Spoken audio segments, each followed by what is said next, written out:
작년 9월에 주님께서 창세기 49장 16절에서 18절을 계시해 주셨을 때 제가 받은 그 충격, 놀라움은 여러분은 아마 이해도 못할 정도의 충격을 받았습니다. 제일 먼저는 성경도 기록되기 전 4,000년 전에 구유복음을 이미 예정하셨다. 성경을 하나님 말씀으로 믿으면은 그렇게밖에 해석할 수가 없어요. 물론 저는 그동안에 지구상에는 복음서 신학, 복음서 신학은 구유복음밖에 없다. 이미 그런 다 조사하고 고민하고 확정한 다음인데도 참 놀라지 않을 수가 없었어요. 오직 성경, 오직 예수, 오직 믿음이라는 기독교 2000년은 전혀 복음서하고는 아무 상관이 없다고 해도 과언이 아닌 거예요. 그런데 주님께서 복음서 신학을 구유복음이 정립할 거라는 계시를 하신 것이죠.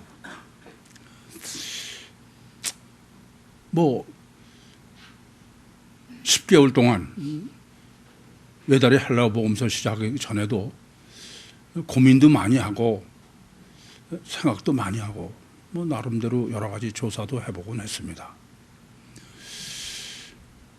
그중에 또 제가 참 놀라는 거는 이거는 2000년 기독교가 전혀 복음서 신학이 아닌 것은 우선 하나님께서 예지하셨다. 미리 전지전능하셔서 아셨다.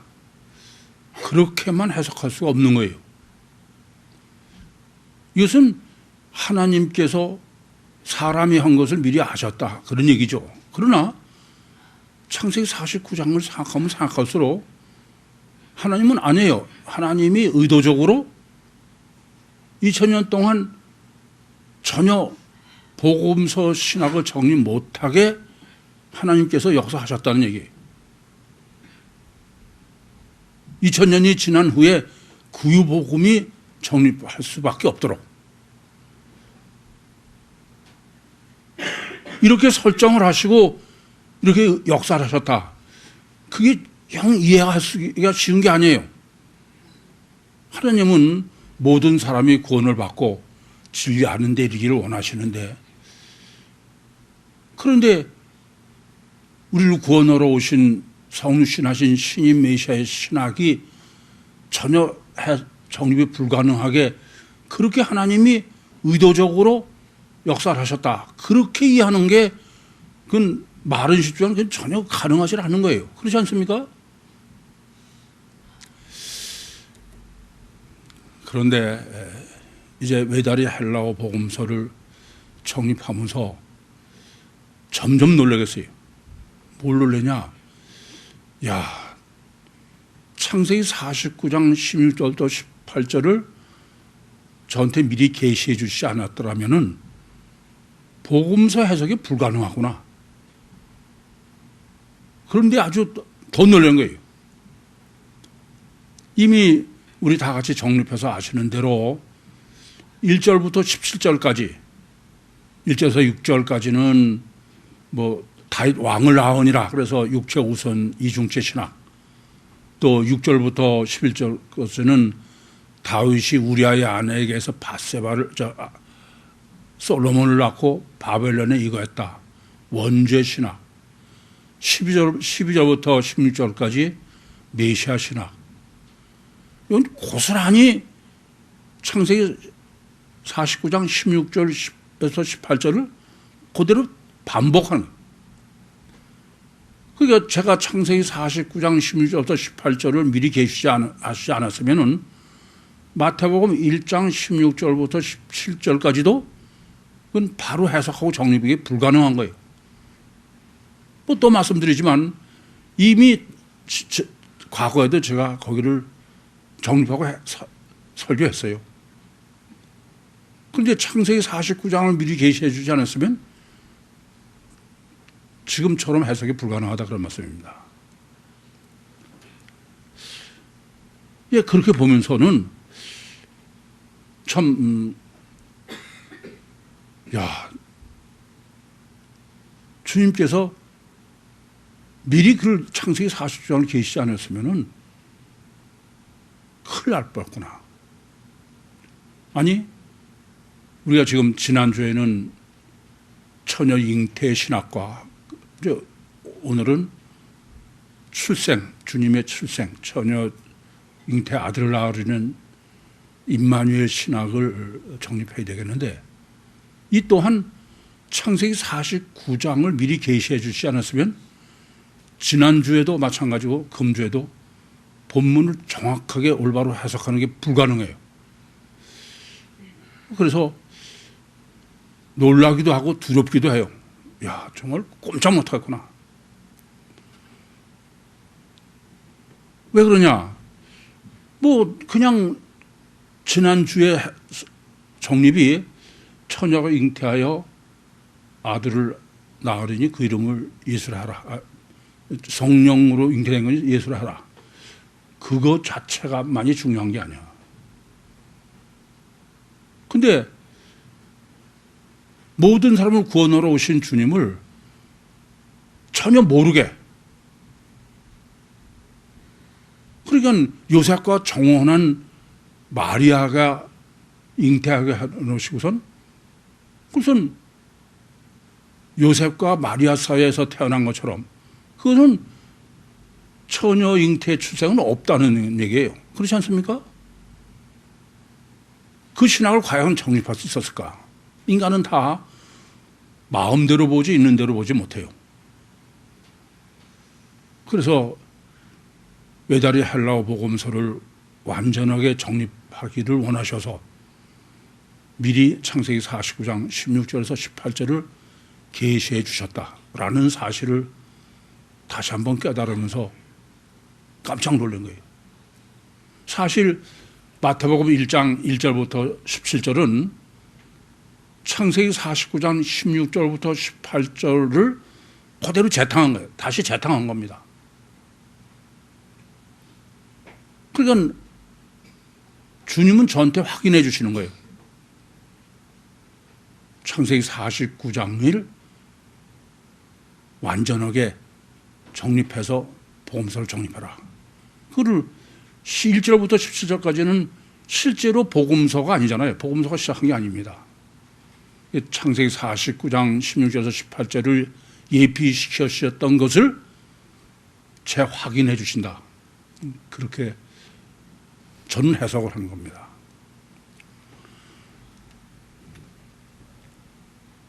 그러면서 이제 처녀 잉태를 지난주에 정립했는데 아까도 말씀드렸지만 처녀 잉태를 정립하시면서 해주는데 본문에 계시는 처녀 잉태이면서도 전혀 처녀 잉태를 모르게,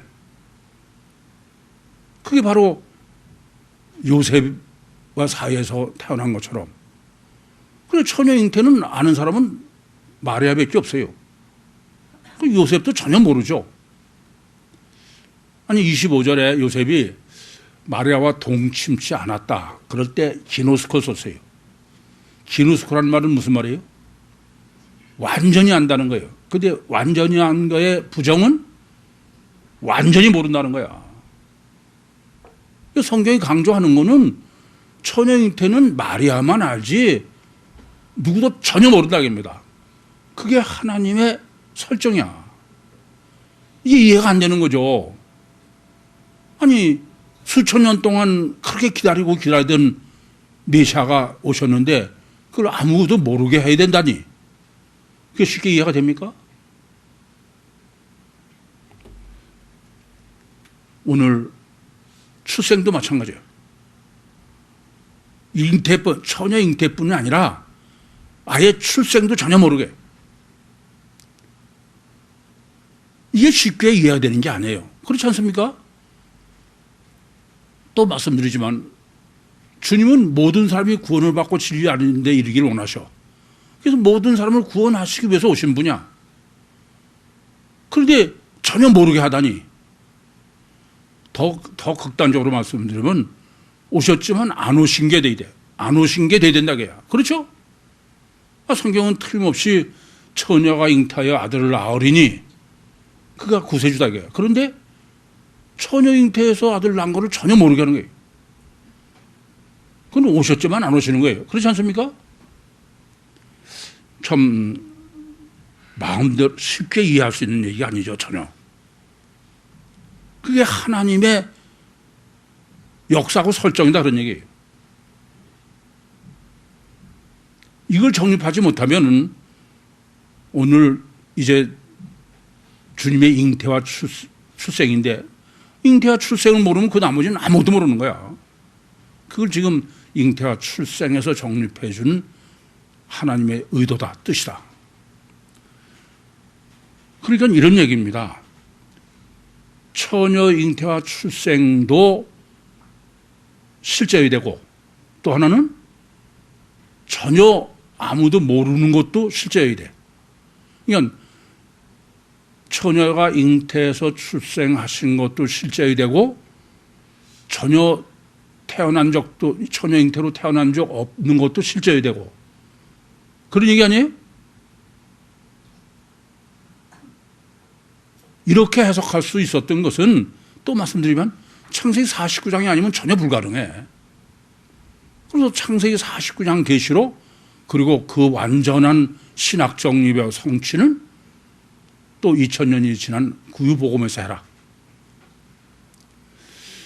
이런 이 정립을 못 하시면은 이후에 복음서 해석이 전혀 틀려져요.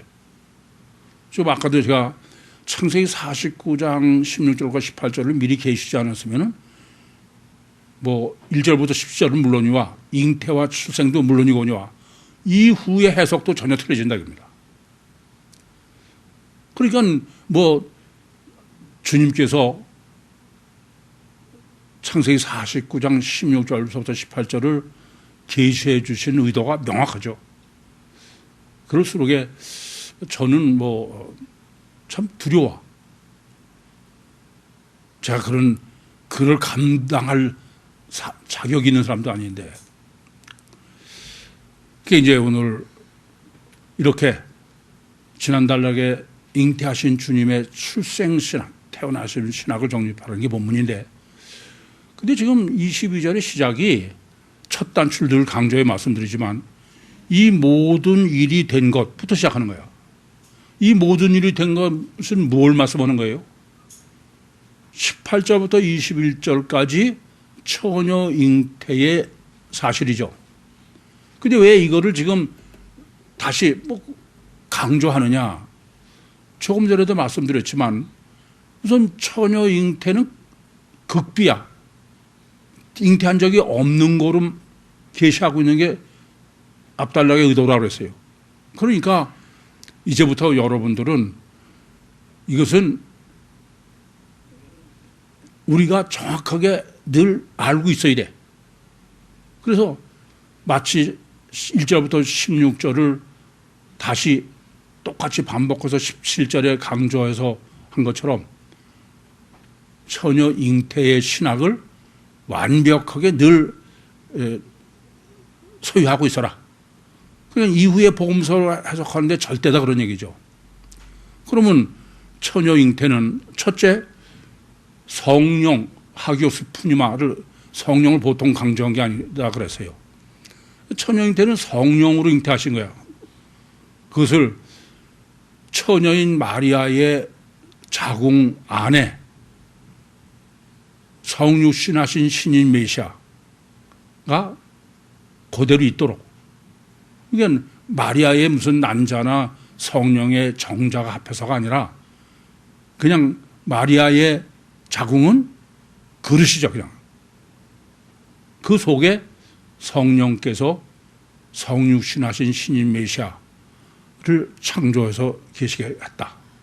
뭐 창조라는 말을 쓰기는 어렵습니다만, 그것은 우선 성육신하신 신인 메시아는 육체 우선 이중체다. 그러니까 마리아라는 몸 속에 하나님이신 신인 메시아가 들어가고 계시다. 그러면 육체 우선 속에 성육신하신 신인 메시아는 무슨 의미? 영의 실체. 그래서 예수님 안에 성육신하신 신인 메시아 안에 하기오스 푸니마 성령이 계신 것을 분해한 거다 그래서 실제다. 그게 처녀 잉태의 앞달락의 신학입니다. 그런데 하기오스 푸니마를 두 번 썼는데 두 번째는 처녀 잉태를 기노마이라고 써요. 이 기노마이는 처녀 잉태와 똑같다. 똑같은 게 뭐냐? 처녀 잉태 할 때 그 복중에 신인 메시아 그대로 있었던 것처럼, 그래서 육체 우선 이중체인 것처럼 하나님께서 사람을 창조하실 때 창세기 2장 7절에 여호와 하나님이 진흙으로 사람을 지으시고 생명을 그에 불어넣으시니 산 사람이 됐다. 이것도 똑같이 진흙이라는 그릇 속에 성령이 계신 육체 우선 이중체. 다르게 말씀드리면 성육신하신 신인 메시아나 창세기 2장 7절에 하나님이 사람을 설계하신 거나 똑같다 이거예요. 그래서 제가 늘 고린도전서 15장 45절을 예를 들어서 말씀드리죠. 첫사람 아담과 마지막 사람 아담을 실제로 성경이 계시하고 있다는 사실을. 그러고서 이제 처녀 잉태에 조금 전에도 말씀드렸지만 문제가 되는 거는 이렇게 처녀 잉태한 사실을 극비를 하라고 해요.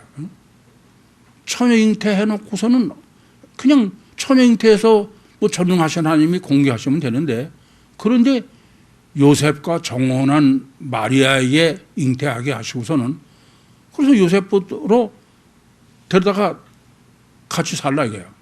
그러니까 실제로는 처녀 잉태했음에도 불구하고 전혀 처녀 잉태한 것이 아니라 요셉과 마리아 사이에서 태어난 아담 후손, 뭐 제 표현으로는 그렇죠? 그러니까 처녀 잉태는 제가 아까도 창세기 49장이 아니었더라면은 처녀 잉태 신앙을 바로 정리 못했다고 말씀드린 거는 처녀 잉태는 두 가지를 강조하고 있는 거예요. 하나는 처녀 잉태 사실, 육체 우선 이중체의 신인 메시아고, 또 하나는 아담, 그러면서 동시에 처녀 잉태하신 주님은 아담 후손이다 이게요. 아니 요셉과 마리아 사이에서 태어나면 아담 후손이죠. 뭐 이후에 무슨 예수님의 동생 되는 유다라든지 뭐 야고보 그렇지 않습니까? 이 둘이서 양립하도록 설정해 놓으신 거야. 이게 처녀 잉태의 신학이다.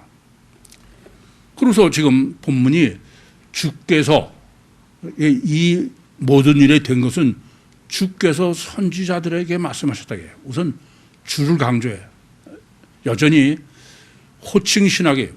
저는 이 호칭 신학을 정립하지 못했으면은 성경 올바로 정립하는 아예 불가능해. 그런데 하나님을 일컫을 때 엘로힘이라고 그러냐, 여호와라고 그러냐, 임마누엘이라고 그러냐, 주라고 그러냐, 예수 그리스도 다 틀리죠? 주라고 강조한 건 무슨 뜻이에요? 주라는 것은 객관적으로 천국의 보좌에 계시던 하나님이 강림하셔서 직접 강림해서 직접 우리와 함께 하시면서 역사하시는, 그것은 예레미야서 31장 32절에 얘기한 것처럼 내가 너의 열조를 손을 잡고 이런 것, 이런 의미죠. 그런데 그럴 때 주라고 하는 건 뭐냐면 이렇게 직접 강림하셔서 직접 인간과 함께 하시고 직접 인간에게 역사하시고, 오늘 본문은 삼일체 하나님이 성령이 직접 예수님 속에 계시고 마리아 속에서 역사하시고 직접을 잊지 마셔. 우리는, 다른 사람들은 하나님이 신론을 정립하지 않으면은 직접 개념이 이건 완전하지 않아요. 그러니까 늘 어떻게 하냐면 성령의 감화 감동. 그것은 뭐 하시는 거예요, 안 하시는 거예요. 그래서 직접 개념에 있어서의 중요한 것은 영은 실체다. 그랬죠? 그래서 지금 본문은 무슨 말이냐면 처녀 잉태한 신인 메시아나 또는 그 창세기 2장 7절의 아담은 하나님이 직접 강림해서 직접 하시고 직접 안에 계신 거다 그런 얘기예요. 아시겠죠? 이건 보통 중요한 게 아니야. 그래서 제가 요한복음 3장 16절도 하나님이 세상을 이처럼 사랑하사 독생자를 주셨으니 이것은 직접 강림하신다는 거지 무슨 간접의 의미가 아니다. 우리 신앙은 하나님과 직접 어떤 관계냐 그것이 문제다. 그러면서 지금 이 주께서 이렇게 처녀 잉태한 이것을 선지자들에게 말씀하셨다. 그러고선 그 성취했다. 그대로. 무슨 말이냐? 주님이 처녀 잉태한 사실은 전혀 모르게 해놨다. 알 수 있는 길은 딱 하나밖에 없어. 뭐? 성경이다, 성경. 오직 성경만이 유일무이한 절대 근거의 기준이다. 본문 강조는. 이거 보세요. 처녀 잉태한 사실은 그냥 전혀 몰라 아무도. 아니 요셉도 모르는데 이 세상에 아는 것은 마리아밖에 없어요. 그러면 제3자가 우리가 알려면은 그 길은 뭐밖에 없어요? 성경밖에 없다. 성경 절대로냐. 그래서 제가 세미나하면서도 기독신앙은 뭐 성경이 맞고 틀리고 그런 소리 이전에 유일무이한 절대 근거와 기준은 성경밖에 없어. 이건 성경에 맞지 않으면 그 뭐 볼 것도 없는 거야, 그는. 이거부터 확실해야 돼. 말은 오직 성경으로서 지멋대로. 아니요. 본문은 지금 처녀 잉태한 사실을 계시하면서 동시에 처녀 잉태한 것을 극비로 전혀 모르게. 그런데 그러니까 실제로 처녀 잉태를 하신 신인 메시아 예수님을 알 수 있는 길은 그 성경밖에 전혀 없는 거야. 그래서 늘 우리는 back to the Bible이에요. 여러분 신앙의 문제가 되는 거는 가장 근본은 오직 성경이라면서 아니에요. 성경이 아니야. 내 맘대로지. 그게 문제인 거야. 그래서 아까도 말씀드렸지만 정말 외다리의 헬라어 복음서를 성경대로 올바로 정립하게 하시기 위해서 미리 창세기 49장을 계셔요. 그러지 않았으면 본문도 정확하게 해석할 수 없어. 아니 극비론을 정립할 수 없었다고 해요. 뿐만 아니라 지금 뭐라고 말씀하시냐면은 선지자들에게 말씀하신 것을 이루려 한다고 해요. 근데 우리 말은 똑같이 뭐 선지자에게 말씀한 선지자의 말씀을 이룬다 이렇게 보기가 쉽지만은 헬라어 원문으로는 주께서 선지자에게 말씀하실 때는 로고스예요. 객관적인 사실로 기록하게 계시하시다 겁니다. 그런데 성취는 그것을 이루었다고 성취는 레마예요. 무슨 말씀이냐 하면은 말씀으로 계시를 하시고선 그것을 실제로 성취하는 것은 하나님이 역사하시되 전지전능하신 하나님이. 이해됩니까? 무슨 말인지? 그게 레마예요. 로고스라 레마의 차이야. 이 말씀은 무슨 말씀이냐? 하나님은 전지전능하셔서 미리 로고스로 계시를 하실 뿐 아니라 그 성취도 완전히 하나님이 하셨다. 그 전지전능하신 하나님이 하셨다는 것은 하나님은 지혜의 근본이에요. 따라서 이건 먼저 원인과 성취를 나중에 성취를 말씀하시는 것은 첫째는 성경이 절대고 성경만이 유일무이한 근거와 기준이고 성경 해석은 어떻게 해야 되느냐. 원인론요 과학적 인과 유래 법칙으로 이성적이요, 합리적이요, 논리적이요, 과학적. 그 분별해야 해요. 저는 성경을 뭐 과학적으로 봐야 된다 그러면은 뭐 이상하게 봐. 그 사람은 하나님을 전혀 모르는 사람이야. 하나님은 지혜의 근본이시고 그래서 먼저 원인을 말씀하셨는데 하나님이 비이성적이고 비과학적으로 하실 리가 있어요? 그건 그 사람은 애초는 틀린 거야. 그래서 저는 항상 드린 말씀대로 전 성경 맨 처음에 보면서 깜짝 놀랐어. 완전한 과학은 성경밖에 없어요. 여러분들이 신앙이 잘못되는 거는 과학적 사고가 아니라서 그래. 어떤 부분을 맹신하고선 그게 모든 거 다 떠넘겨서 그래. 그렇게 말씀드리면 지금 본문의 의도는 처녀 잉태는 오직 성경 외에는 다른 건 전혀 불가능해 하는 게. 근데 그 성경적 신학은 어떻게 되냐면은 완전히 이성적이요, 합리적이요, 과학적이 된다고요. 그렇습니다. 육체 우선 이중체는 완전한 과학이야. 단일체는 그건 완전한 신비입니다. 근데 사람들은 거꾸로 알아. 단일체가 과학으로 알고 이중체는 신비로 하는 거야. 천만의 얘기입니다. 그래서 왜 그러냐? 또 말씀드리지만 이중체는 영이 실체래 이중체가 성립하는 거지. 영이 관념이다 그러면 가마 감동이니까 이중체가 성립할 수 없어요. 근데 영이 실체라면은 파동 입자설이야. 그러니까 하나님께서는 파동 입자설의 과학으로 성경을 정립하고 해석하기 전까지는 아무도 모르게. 이해돼요? 알면 잘못 가기만 하는 거야. 이 점을 깊이 아셔야 돼. 그래서 하나님께서는 창세기 49장 16절이나 19절이나 또는 1절부터 17절까지는 그거는 로고스야, 로고스. 그런데 그거를 극비로, 지금 처녀 잉태와 출생은 극비로 해놓으신 거예요. 전혀 모르게. 그러고서 또 2000년 후에 이게 하나님의 완전한 논리와 완전한 과학이야. 그건 뭐냐? 구유복음이 완전히 정립하도록.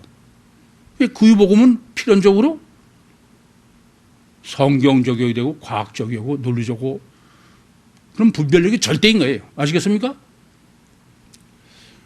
그래서 이제 지금 본문은 앞에서는 잉태신학이고 지금 22절부터 25절은 출생하신 거예요. 처녀가 잉태해 아들을 낳으려니까 출생신학입니다. 이것을 잉태신학과 출생신학을 분리해서 정확하게 정립해야 되는 이유가 왜 그러냐? 이제 임마누엘 때문에 그래요. 임마누엘 때문에. 사실 임마누엘이 뭐냐? 아니 다들 무슨 교회 이름도 임마누엘로 다 그러는데 실제로 성경적으로 임마누엘의 개념이 뭔지를 제가 보면 정확하게 아는 사람이 없어. 그냥 본문대로 임마누엘은 하나님이 우리와 함께 하신다. 아니, 우리와 함께 하시는 게 신론을 정립하지 않은 사람은 뭐 그냥 함께 한다 그러면 그냥 끝나는 얘기지만 우리는 그렇잖아요. 함께 하시는 게 엘로힘으로 계시면서 함께 하시는 거냐, 여호와로면서 함께 하시는 거냐, 아니면 우리 속에 들어오셔서 함께 하시는 거냐. 근데 그 함께 하시는 게 몸 밖에서 함께 하시는 거라면은 뭐 굳이 처녀 잉태를 임마누엘로 그럴 필요가 없어. 그렇지 않습니까? 최소한도 임마누엘이라고 하는 말은 예수님의 처녀 잉태는 들어오셔서 안에 계속 계신다. 그런 의미죠. 그걸 어떻게 지금 본문은 꼼짝 못하게 정확하게 정립하느냐. 이게 놀라운 거야. 먼저 처녀 잉태입니다. 여러분, 지금 처녀 잉태와 출생이 뭐가 다른지 아셔야 돼. 왜 이게 다르게 지금 계시해서 임마누엘을 정립하는지. 잉태 때는 뭐로 안에 계셔? 뭐가 안에 계세요? 아니, 처녀 마리아의 자궁 속야, 아주 자궁 안에 성육신하신 신인 메시아가 계셔. 근데 성육신하신 신인 메시아 속에는 안에 성령이 계신 거야. 그렇죠? 그것을 분해한 거라고 그랬어요. 그러니까 잉태 시에는, 잉태할 때는, 잉태는 왜요? 속에 분명히 주님이 계시니까 그때는 성령으로 한 거예요. 이해되시죠? 그런데 그냥 아무렇지 않게 읽으시면 안 돼. 출생을 하실 때도 그러면 처녀가 잉태하여 아들을 낳으니까 그건 성령이 계신 분이라든지 이렇게 하면 되는데, 성령이 안에 계신 것을 이번에는 임마누엘이라는 거예요. 그 말은 무슨 말이에요? 잉태할 때 성령이 안에 계신 것 이퀄 임마누엘이죠. 안 그렇습니까? 본문은 제가 보면 이 육체우선 이중체의 그 성령이 물리적 실체로 내주하셨다. 그런 신인 메시아 신학을 정립하지 못하니까 임마누엘도 그냥 하나님이 함께 하신다. 뭐 임마누엘 교회라는 사람한테 물어봤어 제가. 그 이름은 왜 거기가 임마누엘이가 하나님이 함께 하시니까요. 제가 여러 번 드린 말씀입니다만은 하나님이 함께 하신다는 것은 관념이지 그건 실제가 아니야. 말장난이지. 안 그래요? 이 점을 아셔야 됩니다. 그러니까 잉태 시에 성령이 안에 계신 것으로, 그러니까 마리아 복 자궁 속에 계신 것을 지금 출생 시에는 임마누엘인 거야. 그 말은 임마누엘은 뭐냐? 이게 굉장히 문제가 되는 거예요. 임마누엘이라는 게 어떤 것이냐? 우리는 여러분은 제가 이미 임마누엘을 성령이 내주해 계신 것을 임마누엘로 늘 썼기 때문에 그냥 당연하게 알고 계시지만 사실은 성경적으로 신학적으로 그건 완벽하게 해야 돼. 이게 본문이에요. 그렇지 않습니까? 그래서 임마누엘은 다른 게 아니라 삼일체 하나님이 성령으로 예수님 안에, 주님 안에 계신 것이기 때문에, 그래서 처녀가 잉태의 아들을 낳으리니 임마누엘아, 그는 낳은 아들 속에 삼일체 하나님이 성령으로 내주에 계신 것을 임마누엘이라고 했다. 그게 본문이다. 아시겠죠? 그런데 이제 더 어려운 것은 뭐냐 하면은 지금 임마누엘을 번역하면 하나님이 우리와 함께 하신다는 거예요. 왜 번역이라는 말을 쓸까요? 그러니까 이런 것이 상당히 심각한 거야. 왜 그러냐면은 그냥 이러면 돼. 처녀가 잉태하여 아들을 낳으리니 임마누엘이라 하리라. 이는 하나님이 우리와 함께 하십니다. 그러면 돼. 근데 번역을 강조해. 왜 번역을 강조할까요? 성경이 하나님의 말씀이라면서 쓸 때 괜히 왜 썼는지 알아야 돼요. 왜 이걸 왜 쓰는지 알아야 돼요. 번역이라는 의도는 뭐예요? 해석이라는 의미고 다들 알라는 거야. 그죠? 번역한다는 말은 그런 뜻이죠. 네? 그러니까 이런 얘기예요. 뭐 의미적으로는 히브리어로 처녀가 잉태하여 아들을 낳으리니 임마누엘이라. 그건 로고스야. 이사야서 7장 14절. 근데 지금 본문에서는 레마나 마찬가지죠. 근데 그거는 어떠냐면 모든 사람에 똑같이 적용된다. 적용의 의미다. 이해되죠? 번역이라는 것은. 그래서 우리와 함께 한 거야. 아니 원래 임마누엘의 이사야서 14는 우리와 함께 하는 게 아니야. 처녀 잉태한 주님과 함께 하는 게 임마누엘이지. 그렇지 않습니까? 근데 그거를 모든 사람에게 적용하면은 우리와 그게 본문이에요. 그래서 우리를 보통 강조하지 않아. 대체로 그 헬라어는 우리는 그냥 단어나 동사나 이런 데서 1인칭 복수로 쓸 수 있는데 여기는 해몬, 아예 우리라는 걸 보통 강조하지 않습니다. 그럼 무슨 말씀이 되느냐? 우리 사람과 같다 이거예요. 그러니까 성육신하신 신인 메시아가 태어난 게 임마누엘이라는 얘기는, 사람과 같다는 얘기는 하나님께서 창세기 2장 7절에 진흙으로 사람을 비워주시고 생명을 그 코에 불어넣으신 산 사람이 됐다도 똑같이 처녀 잉태처럼 임마누엘, 사람에게도 같다 이게. 그래서 제가 늘 그렇게 말씀드리죠. 예수님의 몸은 우리하고 똑같아. 다른 거 아니야. 또 말씀드리지만 그걸 고린도전서 15장 45절에 첫사람 아담과 둘째 사람 아담이라는 건 다 육체요, 흙요, 같다 그런 말씀입니다. 그리고 이제 본문은 임마누엘을 강조하는 것은 임마누엘 구원론 때문에 그래. 그냥 성령 받아, 성령 침례 그렇게 하는 게 아니라 임마누엘이라는 것은 성령이 우리 몸 속에 지금 주님 속에 내주에 있는 거니까 그 임마누엘 구원론으로 신인 메시아의 구원론을 정립하려고 그래요. 그러니까 가장 완전한 구유복음의 구원론이에요. 그건 이렇게 지금 본문이 정립해주고 있는 것입니다. 우선 그 처녀 잉태와 처녀 출산, 그게 지금 18절부터 25절인데 그것은 잉태했을 때는 뭐라고요? 성령이야. 그리고 출생하실 때는 임마누엘이야. 그것이 신인 메시아나 창세기 2장 7절에 사람을 설계하신 거랑 같다. 그건 조금 전에 정립해 드렸죠.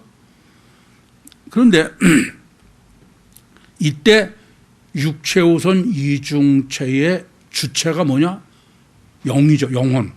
근데 그 주체가 창세기를 지금 창세기 2장 7절을 강조하는 것은 사람의 심령은, 주체인 심령은 창세기 1장 2절에서 계시한 것처럼 몸, 육은 혼돈하고 공허하고 흑암이 깊음에 있고 하나님의 신은 수면에, 아직 하나님의 신이 안 들어왔을 때고 2장 7절은 하나님의 신이 들어온 거고 예수님도 하나님의 신이 들어온 거예요. 그죠? 근데 그 심령 속이 어떻다고요? 우주보다 크고 채우지 못해서 안달복달을 한 것이 바로 창세기의 사람 창조의 설계. 그러니까 독생하신 처녀 잉태하신 예수 그리스도로 창세기 2장 7절을 정립해 줌과 동시에 창세기 1, 2장으로 또 신인 메시아를 정립해 주는 거예요. 그러니까 신인 메시아 심령이나 우리 심령이나 창세기 1장 2절과 같다. 이해되시죠? 그런데 이와 같이 우리 심령이 우주보다 더 커서 하나님이 들어오실 만고 채우지 못해서 안달복달을 하는데 그러면 인간은 육체우선이요 가시적결과 잘되고 또 우리 안에 그 성령으로 계신 분은 인격적 관계고 그러면은 필연적으로 하나님을 떠나게 됐다. 그건 지금 원죄 신학을 다 정립할 시간이 아니니까. 이 육체우선 이중체로 사람을 창조하셨다는 말은 원죄는 필연이에요. 원죄를 질 수밖에 없도록 설계된 거예요. 이해되시죠? 그래서 항상 드리는 말씀대로 이 성경을 해석하고 하나님의 뜻을 바로 이해하려면은 하나님은 실수해서 하시는 일은 없어. 이건 필연이지. 그래서 아까도 창세기 49장을 하나님이 미리 설정하고 필연으로 하신 것을 정립하려니까 어려운 거야. 뭐 하다 보니까 인간들이 그랬다. 피보험이 돼가지고 2000년. 그러면 그건 간단하죠. 근데 하나님이 창세기 49장은 미리 설정해서 역사하셨다는 데에 심각한 문제가 있는 거야. 안 그래요? 그것처럼 원죄도 마찬가지죠. 그래서 21절에 그 이름을 예수라 하리니 저는 자기 백성을 저희 죄에서 구원하였다. 이럴 때 죄가 뭐다? 원죄라는 것은 앞달락에서 이미 다 정립해 드렸습니다. 그럼 이런 원죄에서의 구원은 필연적으로 애초에 창조한 것처럼 하나님이 삼위일체 하나님이 들어오셔야 돼. 그게 지금 임마누엘을 번역한 의도예요. 무슨 말씀 이해되십니까? 그러니까 아담과 하와는 금방 떠났어요. 인격적 관계라. 그런데 예수님 신인 메시아의 임마누엘로 지금 이 우리들 하나님 함께 하신다는 정립해 주는 거는 첫째는 구원이 뭐다? 성육신하신 육체 우선 이중체의 신인 메시아가 성령으로 우리 안에 임마누엘 하시는 거예요. 첫째는. 근데 그거를 지금 처녀 잉태로 우리와 우리에게도 바로 함께 한다. 그 말은 임마누엘 하시면 떠나 안 떠나? 그렇죠? 창세기 2장 7절은 떠나서 원죄를 범했어요. 이게 처녀 잉태신 주님은 떠날 수가 없는 거죠. 같다게. 그러니까 우리도 성육신하신 신인 메시아가 우리 안에 우리는 다 정립해서 아시는 사실이야. 보혜사 성령으로 임마누엘 하시면 영원히 안 떠난다. 그거를 지금 뭐로 정립한 거냐면 처녀 잉태와 출생의 임마누엘. 그래서 요한복음 14장 16절과 17절도 내가 아버지께 구하오니 그가 또 다른 보혜사를 너에게 주사 영원히 너희와 함께 거하시며 어디? 너희 속에 계시겠습니다. 그래서 예수님께서도 마태복음 28장 20절에 볼지어다 내가 세상 끝날까지 너희와 항상 함께. 어떻게? 임마누엘. 그래서 지금 본문은 처녀 잉태와 출생의 이 18절부터 25절로 이와 같이 육체 우선 이중체의 신인 메시아와 육체 우선 이중체의 인간, 그리고 원죄론과 신인 메시아의 구원론, 성육신하신 신인 메시아가 육신의 인간을 구원하러 오신 것은 십자가의 피로 자범죄를 해결하가 아니라 우리 속에 보혜사 성령으로 임마누엘 하시기 위해서 오셨고, 오신 그분이 임마누엘 하면은 한 번 구원은 영원 구원이다. 여기까지가 처녀 잉태와 출산의 신학이야. 출생에. 그런데 아까도 말씀드렸지만 뭐가 문제냐? 그러면 처녀 잉태와 출산을 나팔을 불어야 돼. 세상에 다. 아니 모든 사람을 구원받고 진리하기 원하시고 그것이 목적이라 오셨는데, 그런데 문제는 절대 비밀로 하는 거예요. 안 오신 거로, 오신 적이 없는 거로. 그게 바로 아까도 말씀드렸지만 요셉과 마리아 사이에서 태어나신 거로. 그럼 왜 이렇게 성경은 두 가지를 같이 이루어야 되는 거야. 뭘 이루어야 되느냐 하면은 처녀 잉태하신 성육신하신 신인 메시아의 신학과, 절대로 성육신하신 신인 메시아를 그건 없다. 그런 일은 없다. 극비가. 아시겠어요? 그렇게 온 거는 사실은 요셉과 마리아 사이에서 태어난 아담 후손이다. 이 둘을 같이 이루려는 것이 성경의 의도다. 이해됩니까? 그래서 아까도 창세기 49장을 미리 계시해 주지 않았으면 처녀 잉태와 출생까지는 제가 성립했겠지만 이걸 극비해서 전혀 태어나신 적이 없는 것에 절대, 이건 보통 절대가 아니야. 이건 전혀 정립할 수 없었던 거예요. 자, 그러면 이제 이것을 성경적으로 완벽하게 우리가 정립하는 시간이 돼야 되겠어요. 먼저 아셔야 될 것은 구세주이신 예수 그리스도는 실제로 누구 아들이에요? 마리아 아들이지 요셉 아들이 아니야. 안 그래? 그래요?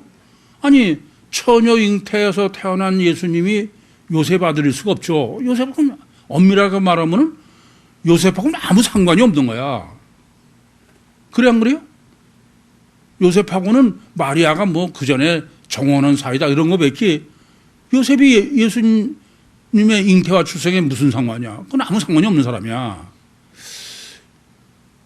그러니까 먼저 아셔야 될 것은 성육신하신 신인 메시아는 실제는 마리아의 아들이에요. 그래 안 그래요? 그래서 뭐 성경도 계속 보면 마리아 아들로 하는 거야. 아니 그래서 무슨 뭐 성모 마리아 이렇게 되는 거 아니에요? 마리아가 예수를 낳았다 그래서 그래 안 그래요? 마리아 아들이라는 건 뭐 틀림없는 사실이죠. 성경적으로는 그래 틀림없이. 그것을 뭐 더 말할 나위도 없이 처녀인 마리아의 복 속에 성육신하신 신인 메시아가 들어 계신 상태로 그렇게 성령이 역사하셔서 그래서 태어났어. 그러면 어쨌든 마리아가 어머니고 마리아가 어머니고 예수님은 마리아의 아들이지 요셉의 아들일 수가 없어요. 그래 안 그래요? 그런데 이제 문제가 되는 것은 성경이 계시한 거예요. 그것이 뭐 1절부터 16절의 내용이죠. 1절이 뭐예요? 다윗과 아브라함의 자손 예수 그리스도의 세계다. 이 성경은 처음부터 계시가 메시아는 다윗의 자손이라는 거예요. 그래 안 그래요? 근데 이게 심각하잖아.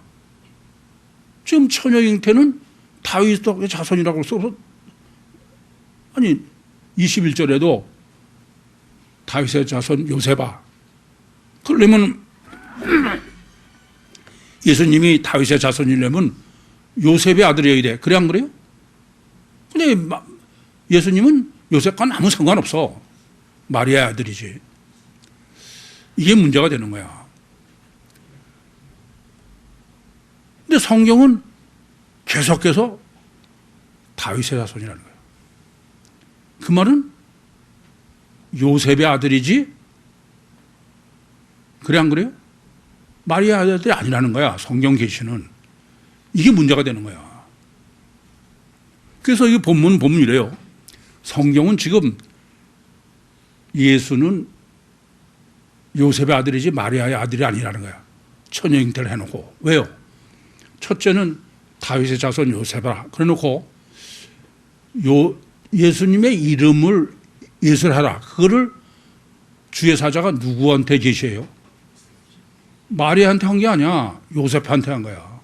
그 말은 무슨 이야기냐면 예수는 마리아는 그릇만 빌린 거고 의미는 아니 여전히 다윗이 우리아의 아내에게서 솔로몬을 낳았다. 그것처럼 요셉의 아들이라는 거야. 또 25절에 예수라 이름을 지는 것도 누가죠? 요셉이 짓습니다. 성경은 철두철미하게 처녀 잉태하신 신인 메시아이신 예수 그리스도를 그는 엄두거라는 거야. 그리고 우선 요셉의 아들이라는 거야. 다르게 말하면 다윗의 후손이라는 거야. 말이 안 되는 얘기죠. 그럼 이제 여기까지 정립했으면 성경의 의도를 여러분이 알 수 있어. 성경은 두 가지를 다 해야 돼. 하나는 뭐냐 하면은 처녀 잉태에서 출산한 신인 메시아와 또 하나는 요셉과 마리아 사이에서 태어난 아담 후손과 둘을. 그러면 처녀 잉태에서 출산한 것은 신인 메시아죠. 지금 그대로. 그럼 또 요셉과 마리아 사이에서 태어났다고 그러면 그건 아담 후손이지 메시아일 수가 없어. 그래 안 그래요? 그럼 왜 이렇게 하느냐. 이게 문제인 거야. 우선 여쭤보겠습니다. 여자가 사람이 낳았다. 아시겠어요? 사람이 나면은 출생할 때 뭐로 태어나? 아기죠. 이게 사람이 낳았다 그러면 육체가 사자라는 의미야, 양이라는 의미야. 이게 중요한 거야. 성경은 메시아는 다윗 왕의 후손이라는 거야. 그러면 메시아는 어떻게 돼요? 사자여지 절대로 양일 수 없어. 그게 계속해서 다윗의 자손 메시아인 거예요. 이해돼요? 그러면 사람들은 아담 후손은 육체 후손이요 가시앗 결과만이 절대인 아담 후손은 이게는 누가 메시아야? 아니 구약서부터 계속 다윗 왕의 다윗의 자손 메시아면은 육체가 양이어야 돼요, 사자여야 돼? 사자여야 돼. 이해돼요? 다윗의 왕으로 계시하는 거는 사람들이 메시아로 여길 수 있는 사람은 육체가 사자여야 된다 이게요. 이해되시죠? 그래야 메시아로 여길 수 있어. 그런데 성육신하신 신인 육체 우선 이중체의 신인 메시아는 사람이 그러면 사람이 나서 출생한 애는 사람은 육체가 사자예요, 양이야? 이게 중요한 거야.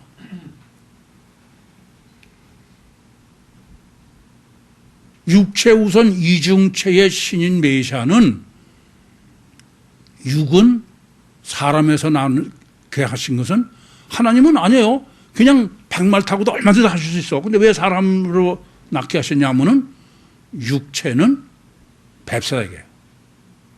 그러니까 육체가 뱁새이면서 그분이 메시아이려면은 속은 하나님이어야 돼. 이해돼요? 무슨 말씀인지? 그래서 이사야서 7장 14절에 처녀가 잉타하여 아들을 낳으리니 임마누엘이라 그래 놓고서 이사야서 9장 6절에 보면은 뭐 다윗의 줄기에서 한 싹이 나고 전부 시원찮아. 안 그래요? 6이? 또 11장 1절부터 2절도 한 아기가 나으리니 6이 양실지 않은 거야. 그러면서 무슨 만왕의 왕이요 영존하신 전능하신 하나님이라고 해요.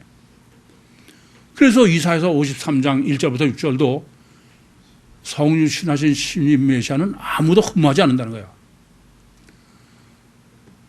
이 점을 아셔야 돼. 단일체로 오시면은 사자로 강림하면 돼. 근데 이중체이려면은 육체가 사자면은 육을 믿지 하나님을 믿지 않아. 그래 안 그래요? 그래서 겉사람은 뱁새여야 돼. 필연적으로. 그리고 속에 황새인 하나님. 만약에 겉사람을 황새로 놓으면 사람들은 육체를 믿을 거 아니에요. 그게 단일체로 믿는 사람들이야. 그래서 이게 아주 신묘막직해. 어떠냐? 처녀 잉태하신 신인 메시아는 아담 후손이 볼 때는 메시아로 믿을 수가 없는 존재야. 왜요? 이건 위대하긴 무슨 위대해. 볼 것도 없지. 그래서 그게 메시아라면 죽여. 저 사기꾼이다 그러고. 아니 이게 아니라 예수님이 십자가에 죽으실 때 그러잖아요. 야 네가 다른 사람을 구원하고 너는 왜 구원 못하냐. 내려와라. 그럼 우리가 믿겠다. 그 말은 뭐예요? 보이는 예수가 사자면 믿겠다는 거야. 이해되시죠? 근데 육체를 믿게 하려고 그런 게 아니야. 그래서 겉사람은 뱁새일 수밖에 없어. 그래서 신인 메시아가 사람에게서 잉태되어서 출생하셨다. 그 말 자체가 무슨 소리냐면은 육체 우선 이중체라는 소리요. 육체는 뱁새라는 소리요. 하나님은 속에 계신 황새라는 거야. 이해되세요? 그러니까 요걸 그대로 성경도 보존해야 돼. 없애면 안 돼.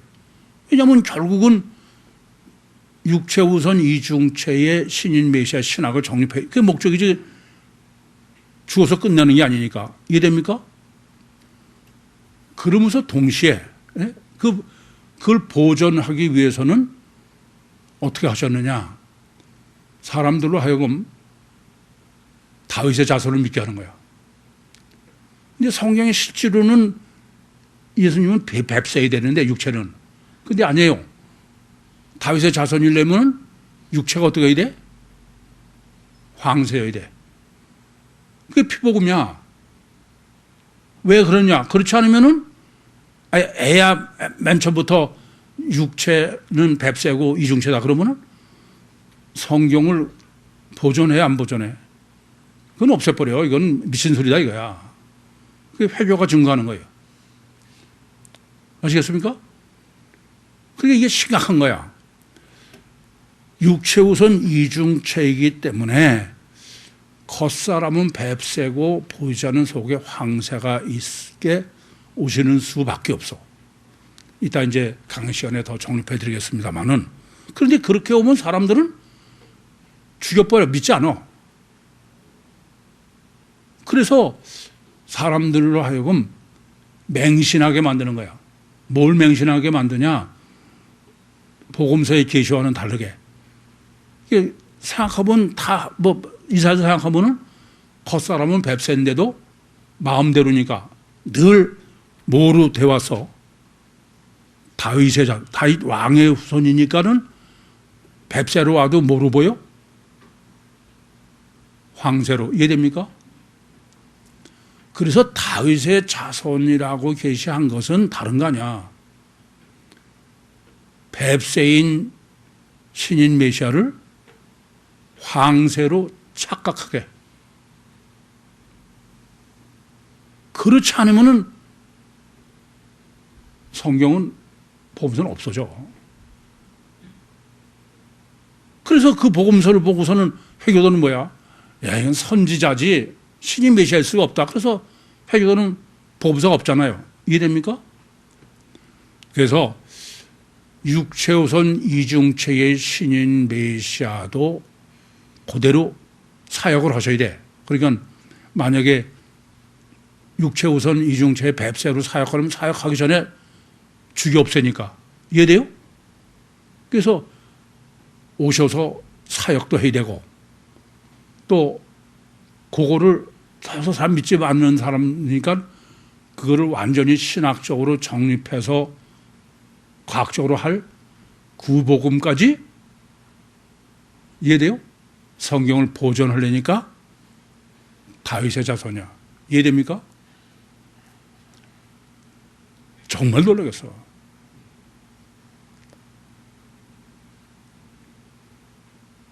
정말 구유복음은 완전해.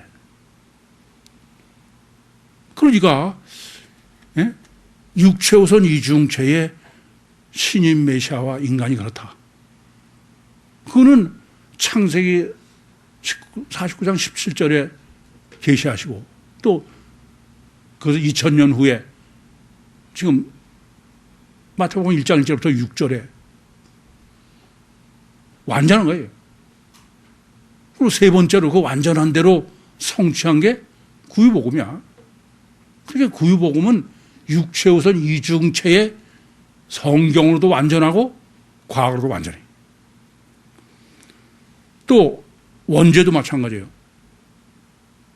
창세기 49장 17절에 다는 독사의 뱀이를 첩병의 독사리로다.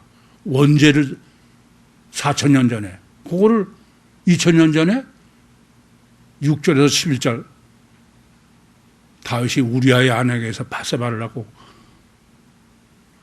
바벨론으로 이거하고, 그걸 지금 또 2000년이 지난 지금 과학적으로 이중체의 원죄식을 완벽히 정립하는 거예요. 그래서 성육신하신 신인 메시아의 이중체 신인 메시아는 이중체 인간의 임마누엘 구원을 위해서 보혜사 성령, 그건 주님이 설정하신 대로 오직 구유복음만은, 구유복음은 성경적으로 완전하고 과학적으로 완전해. 실제로도 완전합니다. 헷갈리는 짓 하지 마. 지난주에도 말씀드렸지만 저를 존경하면 안 돼요. 그러나 복음은 신뢰해야 돼. 목숨을 걸고.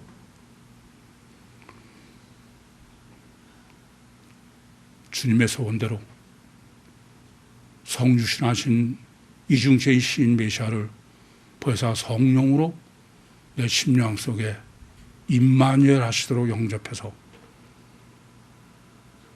내가 신인 메시아로 육신과 세상을 승리하시고 천국의 주인으로 주님과 함께 영원한 천국의 왕노릇 하시는 종말 때 특별히 선택함을 받으신 구유 모든 식구들이 되시기를 간절히 소원합니다. 기도하시겠습니다. 살아계신 아버지 하나님, 은혜와 사랑을 감사합니다. 여기까지 말씀하시고 인도하시고 역사하신 주님, 은혜를 더해 주셔서 특별히 주님께서 선택하신 구유 식구들 한 사람도 나고자가 없이 일생과 세상을 승리하고 천국의 영원한 영광을 누리는 축복을 함께하게 해주시옵소서. 예수님의 이름으로 기도하옵나이다. 아멘.